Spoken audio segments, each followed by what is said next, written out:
Kevin Hague. Thank you, Mr. Speaker. My question is to the Minister of Labour and asks, did the Department of Labour Inspector Kevin Poynter sign off the Alimak Rise and ventilation shaft as meeting minimum standards and adequate as a second egress from the Pike River mine on 12th August 2010, and if so, why? The Honourable Kate Wilkinson. Mr. Speaker, I am advised that the Department is not aware of any such formal sign-off, but the matter raised is the subject of evidence before the Royal Commission of Inquiry, which will no doubt make its determination accordingly. Kevin Hague. Supplementary, Mr. Speaker. Is she aware that the Mines Rescue Service audited that emergency exit involving the 55-metre sheer vertical ladder with a carrying capacity of just 8 men and found it to be extremely difficult to use and impossible in a fire, that attempts to trial it as an exit in ideal conditions ended in failure, and that on the day of the disaster, Daniel Rockhouse attempted to use this to escape but was forced to abandon it just 10 metres up the ladder because it was too physically demanding?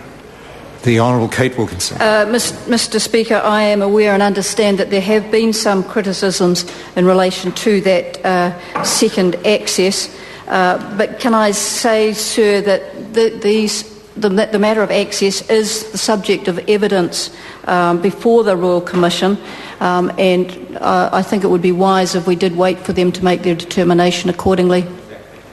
Kevin Hague. Supplementary, Mr. Speaker.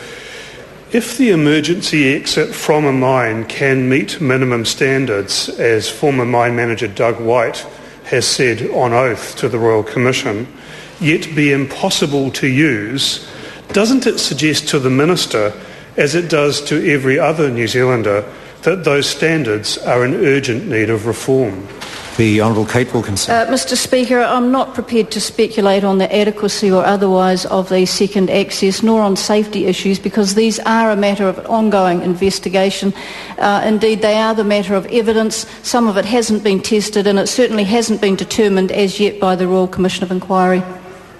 Kevin Hague. Supplementary, sir.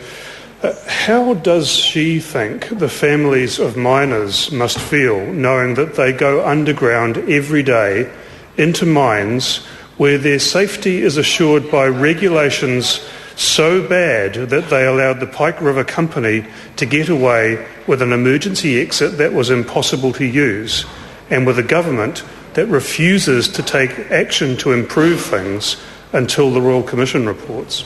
The Honourable Kate Wilkinson. Mr. Speaker, I hope that the families will consider that the government is doing what we can to ensure that the inquiry, the Royal Commission of Inquiry, is as wide-ranging as possible. It's had operational reviews, it's reviewed the safety of existing mines, and also there is an investigations pending under the Health and Safety and Employment legislation. And I am reluctant to go into too much detail, sir, for fear of preempting any of those outcomes, as I don't believe that is in the public interest. I beg your pardon, the Honourable Rick Barker, supplementary question.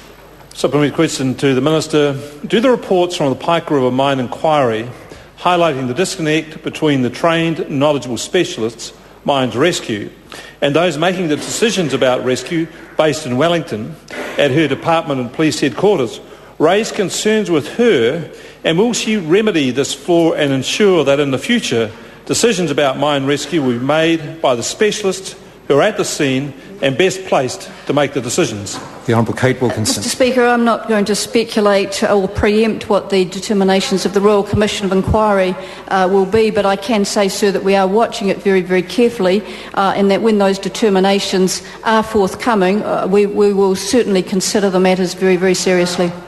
The Honourable Rick Barker. Question to the Minister. Does the Minister accept that the deficiencies of Pike River coal mine, such as telephones not working, no functioning safe emergency air, and a totally inadequate secondary emergency exit, highlight the inadequacy of the Mines Inspectorate, and does this give her the resolve to fix these deficiencies to make our mines safer? The Honourable Kate Wilkinson. Mr Speaker, as I've said before, sir, the safety issues at the Pike River mine are currently being considered by both the Royal Commission of Inquiry and are also subject to criminal investigations by both the Department of Labour and the police, which may result in criminal charges. Given this, it is not in the public interest, sir, for me to comment on issues that are likely to be the subject of those investigations by speculating about what may or may not have occurred and what may or may not have been safe. Darien Fenton.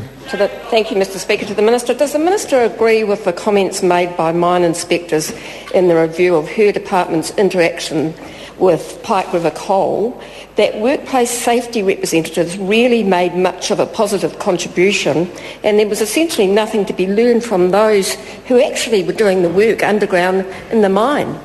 The Honourable Kate Wilkinson. Mr Speaker, the report that we had, which gave recommendations on small mines, did indeed make recommendations on employee participation. It is the responsibility of the legal responsibility of the employer to keep the workplace safe, but it is also important that the whole workplace does have a culture of workplace safety, and that is the responsibility of both employers and employees. The House now comes to questions to members.